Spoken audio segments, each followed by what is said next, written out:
Hello. I was originally going to do a whole series of videos about GMing tips. Oh yeah, you're a GM. Oh well, here's what I do, and oh here's the things that can get you started. But I'll be honest with you, there are so many things like that out there, and there's videos, and there's all kinds of sort of actual plays that you can go and watch. I think you can pretty much learn everything you need to know just by watching a game. Even one of the famous streams, or all the little independent ones all over the place, different style, different ways of doing things, how games are played, etc., etc.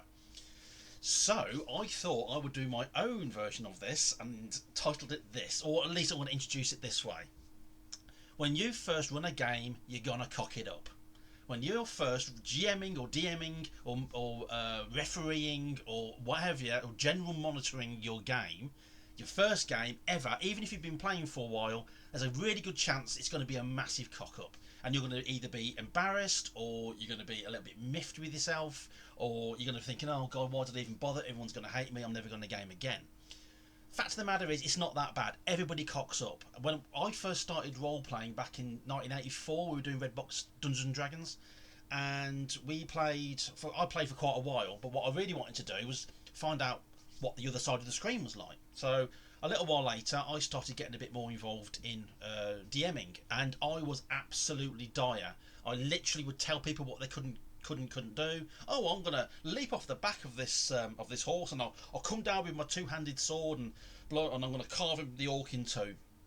And I'll just go, well, I don't fully understand the rules, so no, you can't do that. Try something else. I'll just hit him with your sword. There you go. Just make an attack roll. You know what I mean?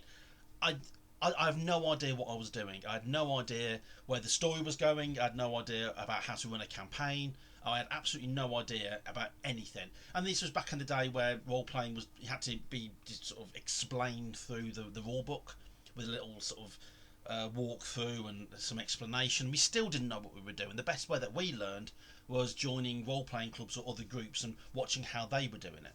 And you can do that now. It's so much easier online now with the YouTubes and like Twitches and whatever it's called. I know what it's called. I'm just being stupid. So yeah. So you got other ways to learn, but I can almost guarantee that nobody sits down at their first time as a DM or GM or whatever and gets it right. You can be prepared and you can kind of know what you're doing, but there's always going to be something that you're not expecting. There's going to be a curveball. Player's going to ask to do something. Someone's going to make a decision that you've not accounted for. All that prep that you've done, the first thing that's going to happen is that your head's going to implode and you're going to be panicking the fact that it's all that prep's gone out the window. I need to tell you now, ignore all of that, because yes, even if you do cock it up the first time or the second time or the third time or the fourth time or the first couple of weeks or the first campaign, it doesn't matter. Everything is a learning curve. Everything is a learning experience, and the more that you do it, the better that you will get at it. I started DMing and GMing in about 84, 85, and I didn't really get heavily into it until Star Wars: The Role Playing came out in 1987. And I've got the book here actually, and Greg Costican and a whole bunch of others wrote this book, and it's probably got some of the best games masters advice in there about how to run a game, about melodrama, about just holding, just slowing things down, taking things easy.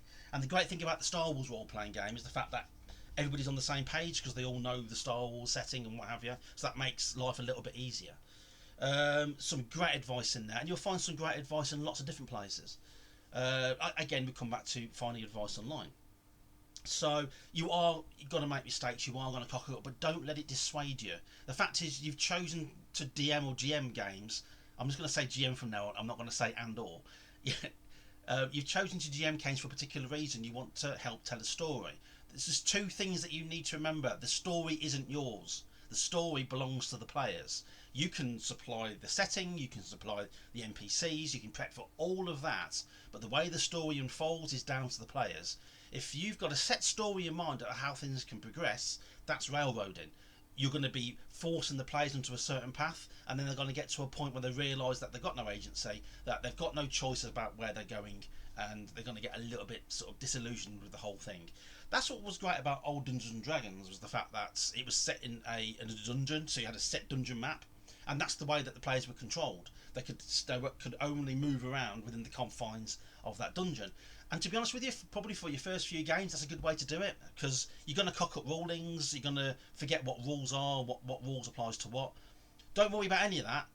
Just trim it down, keep it simple. Choose a nice simple system. Take your D&D, take what have you, trim it down. Just keep it nice and simple. Yeah. Don't worry about any of that. Just focus on just getting through the game. Just focus. Don't worry about making a wrong ruling, because I can guarantee the player's going to tell you at the end of the game where you've gone wrong if they know the system at all. So don't worry about any of that. Just relax. Just take a breath. Okay, it's your first time at everything.